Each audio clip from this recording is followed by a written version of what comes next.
নমস্কার বন্ধুরা, শিবানী কিচেনে আপনাদেরকে স্বাগত। আজকে আমি নলেন গুড়ের কাঁচা গোল্লা আর নলেন গুড়ের কলাকন্দ তৈরি করব।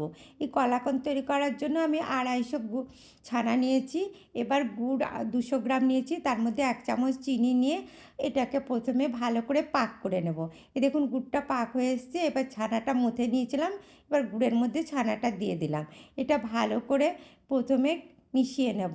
এবার এর মধ্যে 10 টাকা দামের একটা আমুল দুধের পাউডার দিয়ে দেবো। দিয়ে এটাকে আবার আমি ভালো করে নাড়াচাড়া করে মিশিয়ে নেব। এবার ক্রমাগত নাড়তে থাকবো, নাহলে এটা একদম নিচে লেগে যাবে। এই ছানার মিষ্টি দারুণ খেতে লাগে। এই শীতকালে নলেন গুড়ের মিষ্টি দারুণ লাগে। এই দেখুন ছানার পাকটা হয়ে গেছে। এবার এটা আমি একটা থালায় ঘি দিয়ে নামিয়ে নিয়েছি। আপনারাও এরকম থালায় ঘি নিয়ে নামিয়ে দেবেন। তারপর ঠান্ডা হয়ে গেলে একটু ফ্রিজের মধ্যে রেখে সেট করে নেবেন।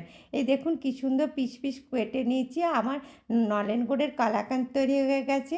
এবার এই সন্দেশের পাক থেকেই আমি কাঁচাগোল্লা তৈরি করব। এটাকে শুধু গোল গোল করে রেখে দিলেই হয়ে যাবে কাঁচাগোল্লা।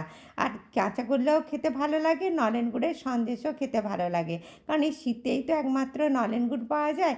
দেখুন কি সুন্দর আমার নলেন গুড়ের সন্দেশ হয়েছে। আর আপনাদের যদি আমার এই রেসিপিটা পছন্দ